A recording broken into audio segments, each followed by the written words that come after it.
high-paying jobs.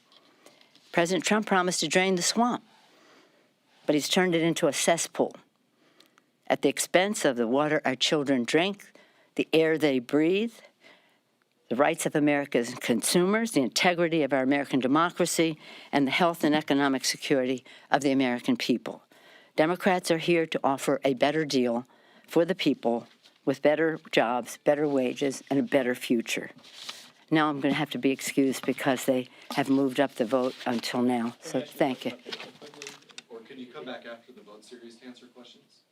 We could possibly do that, but it just depends on how long this takes. But I said walk off the floor to 1:15. We'll see. Okay, thank you. That's up to you because I know the room is used by others following. So Nancy Pelosi having to run off and not taking questions from the members of the media in the audience there. She reiterated her disappointment in the Russia summit, saying that the president looked frightened standing next to Vladimir Putin. And then there was sort of a long laundry list of other ways in which she is disappointed by the president. But once again, her initial focus was on the importance of shoring up the security for the election system here as we move into, of course, midterm elections. We're going to take a quick break. You're streaming CBSN, and we are always on.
President Trump is ramping up his attacks on those who have been critical of his summit with Vladimir Putin.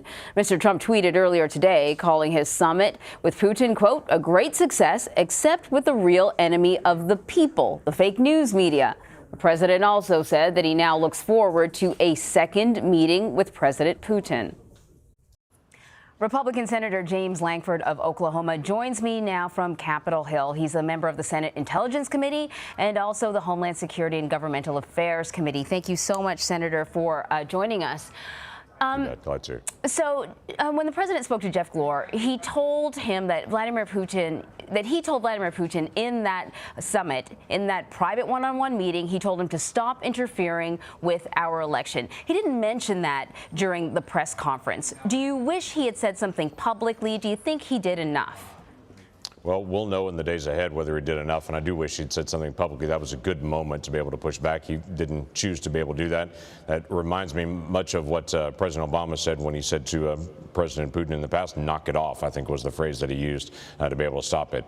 Ultimately, we need to be able to put additional pressure back on Russia, as we already have sanctions. That's the biggest issue on the Internet Research Agency and the oligarchs that funded the social media attack. It's time to also add sanctions to those individuals that were directly attacking our systems.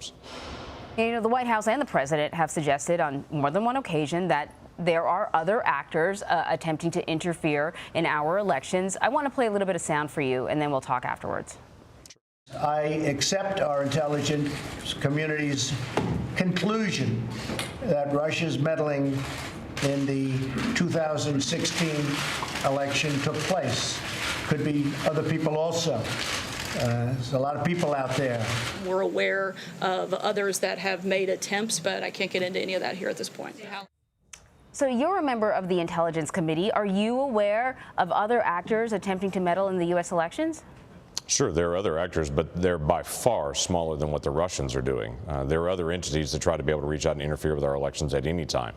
But the level that the Russians have done is far and away greater than anyone else that's tried to do it, in the coordination between their government and between private entities like the Internet Research Agency and other entities that they're pushing out to be able to try to affect our elections dwarf anyone else by comparison. So I think keeping the focus on what the Russians have done is a good thing to be able to do, but also being aware that they are not the only ones that are out there that could try to interfere in our elections. So who are these other actors, other countries, and is the Justice Department attempting to prosecute them as well? Well, we're going through investigating. It's not as easy as it looks on a movie to be able to see and identify exactly where everything's coming from. What's called attribution. When you see different cyber attacks, when you see different actors internationally try to be able to put in social media, as the Russians have done, and others to be able to try to put misinformation out, sometimes you can tell exactly where that's coming from. Sometimes it takes months and months of research. So I don't want to get into the who and the what, but the attribution is the biggest issue, and it's a long time. But again, I come back to there's no one doing it like the level the Russians are doing it, not only across all of Europe and Ukraine and other areas, but against the United States. All right, so in an interview before that summit, you told NPR that the 12 Russians charged with hacking would give the president leverage once he's sitting down with Vladimir Putin. You called it a gift from Mueller. Because, you know, the president could cite clear evidence that Russia interfered in the election. Do you believe the president used that information as leverage when he was with the Russian president? Yeah, that I don't know, because we don't know what happened in that 2-hour conversation prior to it, and we'll never know on it, and quite frankly shouldn't know the private conversations between any president and any other world leader. I would hope that he would, very similar to what was done by, quite frankly, by Chris Wallace in an interview with President Putin when he had the indictment in his hand and tried to hand it right to President Putin to say, this is what our government says. And of course, Putin wouldn't accept it and asked him to put it on a table. He wouldn't even touch the indictment. The big issue, though, is we do have clear evidence of that. We've had it for a long time. Our intelligence community has seen it for a long time. I've seen it for a long time. This is an issue that I'm glad has come out in the public in the detail that it has. And we need to continue to be able to use that to be able to say to the Russians, you've got to be able to stop, or we'll continue to be able to add sanctions to you. So I want to ask you a question about a topic that Sarah Sanders was asked yesterday. She wasn't really able to give a good response. The White House has not yet rejected Putin's interest in questioning several Americans, including former ambassador to Russia, Michael McFaul, for alleged crimes. Now, that would be in exchange for the U.S. questioning those 12 Russian officers charged with hacking into the DNC. Is that something you would support? I would say absolutely that is something we would not entertain. I'm not going to turn over an American citizen to a Russian court or to a Russian investigator to be able to go through all of their life and their personal life. We've seen lots of abuses of that. Obviously, Russia does not have free courts. They don't have a free press. They don't have the same independence that we have in the United States, and I have zero trust for their legal system. So I would absolutely oppose any American being turned over to any Russian for questioning like that. You know, all of this, especially a diplomat. Right. All of this conversation aside, we're heading into a midterm election. You know, Americans are concerned. We know now that the Russians continue to meddle or attempt to meddle in our electoral system. What confidence can you give voters that the midterm elections will be protected? I know you're working on a bill. Sure. I am working on a bill. It's a bipartisan bill with Amy Klobuchar that we've worked on for months and months and months to be able to go through this process. Had 2 hearings in the Rules Committee recently, and we're working to be able to actually get that to the floor. But I can tell you what's been interesting. There's been a lot of reporting on different statements made by the administration one way or the other about Russia, but their work in the Department of Homeland Security on securing our elections has been stellar. They have worked very hard to be able to get security clearances to every single state in the election officials. That did not happen in the past. Working to be able to actually evaluate the cyber protections for every single state that made any request. Obviously, states run elections, but if a state requested it, the federal government is stepping in to be able to provide them additional assistance to be able to work on making sure their system is secure. We just allotted $380 million to the states to be able to allow them to be able to upgrade their systems, upgrade their security, and to be able to upgrade ultimately their machines. Now, they won't be able to change their election machines by 2018, but they should be able to do it by 2020. But again, I repeat, it's the state's responsibility to be able to run elections. The federal government can partner with them to be able to help, but ultimately it's that state that has to run it. All right, Senator James Lankford, thanks for giving us a little bit of time. You bet, glad to help. We are going to take a quick break, but we've got a lot more news ahead. This is CBSN, CBS News, always on.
A new study shows children of working mothers are just as happy later in life as kids of stay-at-home moms. 71% of employed women in the U.S. have children 18 years old and younger. The study, by a Harvard University professor, found that daughters of working moms are more likely to advance in their own careers. It also found that when the sons of working moms started their own families, they spent 50 more minutes each week caring for them.